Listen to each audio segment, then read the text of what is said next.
வீட்டில் கருப்புளுந்து, கருப்பு கவுனி, பூங்கார் அரிசி, வரகு, சாமை இதெல்லாம் போட்டு நல்லா அரைச்சி இதை பவுட்ரு பண்ணி வச்சுக்க போகிறோம்.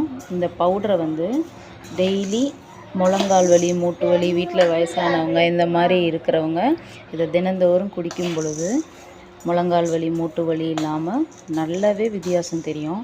அது மாதிரி பெண் குழந்தைங்களுக்கு கண்டிப்பாக கொடுக்கணும். பசங்க, பொன் குழந்தைங்க எல்லாருக்குமே இது கண்டிப்பாக கொடுக்கணும்.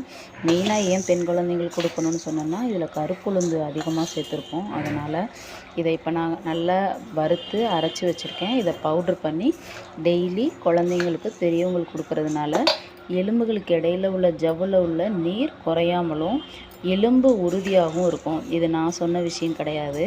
இது நான் எங்கள் வீட்டில் பர்சனலாக சித்தா டாக்டர்கிட்ட போய் கன்சல்ட் பண்ணும் பொழுது அவங்க இதை எங்களை செய்ய சொல்லி சாப்பிட சொன்னாங்க. இதை நான் சாப்பிட்டு எங்களுக்கு நல்லாவே ரிசல்ட் தெரிஞ்சனால ரெகுலராகவே நாங்கள் இதை வந்து செஞ்சு சாப்பிட்டுட்ருக்கோம்.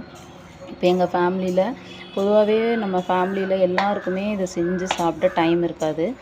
அதனால் எனக்கு தெரிஞ்சு நான் சொல்கிறேன், யாராவது ஒருத்தவங்க, ஒரு வீட்டில் யாராவது ஒருத்தவங்க இந்த மாதிரி ஒரு ஸ்டெப் எடுத்து இது மாதிரி செய்யும் பொழுது, இன்றைக்கி எனக்கு சண்டே, இதில் ஒரு ஆஃப் டே எனக்கு ஆயிடுச்சு எப்படியும். ஆனால் இதை ஒரு நாள் ஒருத்தவங்க ஸ்டெப் எடுக்கிறதுனால அந்த ஃபேமிலியில் இருக்க எல்லாருக்குமே நம்ம வந்து இதை கொடுத்து ஃபேமிலியில் இருக்க எல்லாருமே ஹெல்த்தியாக இருக்கிறதுக்கு நம்ம ஒருத்தவங்களோட எஃபர்ட் வந்து ரொம்ப யூஸ்ஃபுல்லாக இருக்கும். ஸோ நீங்கள் யாராவது உங்கள் வீட்டில் யாராவது ஒருத்தவங்க இந்த எஃபோர்ட் எடுத்து செய்கிறதன் மூலமாக காசுலாம் ரொம்ப கம்மியாக தான் வரும். இப்போ நான் எல்லாமே அரை கிலோ எடுத்திருக்கேன். எல்லாமே சேர்த்து ஒரு 400க்குள்ளே தான் எனக்கு வந்தது. அதனால் காசு பிரச்சனை கிடையாது. நீங்கள் அதை மெனக்கடுறீங்க பாருங்களேன், உங்கள் ஃபேமிலிக்காக நீங்கள் மெனக்கடுறது தான் முக்கியம். அதை நீங்கள் மெனக்கட்டு செய்யும் பொழுது அதுக்கான பலன் உங்கள் ஃபேமிலியில் இருக்கவங்களுக்கு ரொம்ப ஹெல்த்து வந்து ரொம்ப நல்லாயிருக்கும்.